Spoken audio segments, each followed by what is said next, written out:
తెలంగాణ రాష్ట్రంలోని budget schools ను కాపాడాలని Telangana budget schools management association రాష్ట్ర ప్రభుత్వాన్ని కోరింది. ఈ మేరకు లక్డికాపూర్లోని school education director Naveen Nicholas ను కలిసి వినతి పత్రం సమర్పించింది. ఈ సందర్భంగా అసోసియేషన్ రాష్ట్ర అధ్యక్షుడు శేఖర్ రెడ్డి, రంగారెడ్డి జిల్లా అధ్యక్షుడు నారాయణ రెడ్డి మాట్లాడుతూ కొన్ని గ్రామాల్లో గ్రామ అభివృద్ధి కమిటీల పేరుతో ప్రైవేట్ స్కూల్ బస్సులను గ్రామాల్లోకి రానివ్వకుండా అడ్డుకోవడంతో పాటు దాడులకు కూడా పాల్పడుతున్నారని ఆరోపించారు. బడ్జెట్ స్కూల్స్ ద్వారా వేలాది మందికి ఉపాధి కల్పించడంతో పాటు తక్కువ ఫీజులతో నాణ్యమైన విద్యను అందిస్తున్నామని తెలిపారు. తల్లిదండ్రులకు తమ పిల్లలను ఏ పాఠశాలలో చదివించాలన్నది రాజ్యాంగబద్ధమైన హక్కు అని అన్నారు. ప్రైవేట్ స్కూల్స్లో చేర్పిస్తే ప్రభుత్వ సంక్షేమ పథకాలను నిలిపివేస్తామని బెదిరించడం సరైన విధానం కాదని ఆరోపించారు.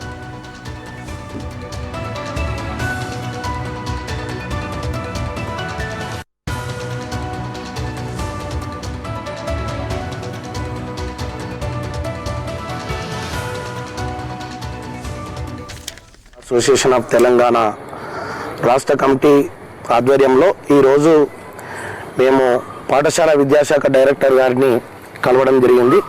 తెలంగాణ రాష్ట్రంలో ఉన్నటువంటి budget schools management association of Telangana జిల్లాల అధ్యక్షులు దాదాపుగా అందరం అన్ని జిల్లాల నుంచి హాజరై వివిధ విద్యా సమస్యలపైన, విద్యారంగ సమస్యలపైన చర్చించి పాఠశాల విద్యాశాఖ డైరెక్టర్ గారిని కలిసి మెమోరాండం సమర్పించడం జరిగింది. ఇందులో భాగంగా ప్రభుత్వము ప్రైవేట్ అనేటువంటి తారతమ్యం లేకుండా చూడాలి. కాకపోతే ఇక్కడ విద్యార్థులకు ప్రభుత్వము ప్రైవేట్ కలిస్తేనే బలోపేతం అవుతుంది విద్యారంగం. అలాంటప్పుడు ప్రైవేట్ను వేరు చేస్తూ ప్రభుత్వానికి సహాయ సహకారాలు అందించడం సరికాదని చెప్పి మేము ఈ విధంగా ఈరోజు డైరెక్టర్ గారిని కలిసి చెప్పడం జరిగింది. అంతేకాకుండా ప్రభుత్వ బడైనా ప్రైవేట్ బడైనా చదువుకునేదైతే విద్యనే, ఆ ప్రగతి చెందేది కూడా దేశానికే. అలాంటప్పుడు మరి తారతమ్యాలు ఎందుకు? ప్రభుత్వానికి విద్య అనేది ఒకటే. అలాంటప్పుడు మరి విద్యార్థులను వేరుగా చూడడం కూడా కరెక్ట్ కాదు.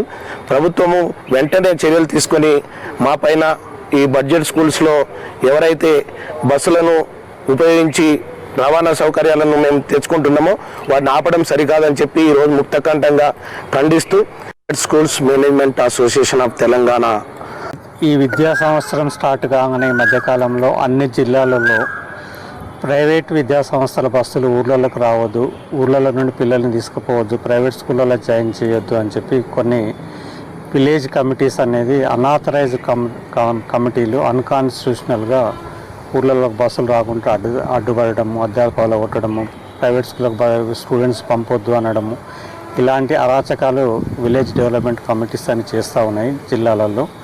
ఇది మంచి పద్ధతి కాదు. ఈ విద్యా వ్యవస్థలో ప్రైవేటు గవర్నమెంట్ అనేది రెండు కళ్ళ లాంటివి.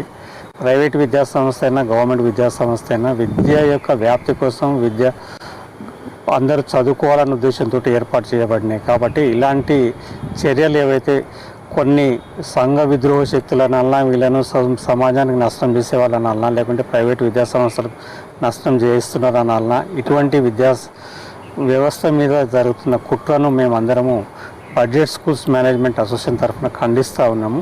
ఇటువంటివి అంటూ మళ్ళీ జరగకుండా ఉండాలని చెప్పి మేము ఈరోజు పాఠశాల విద్యా డైరెక్టర్ గారిని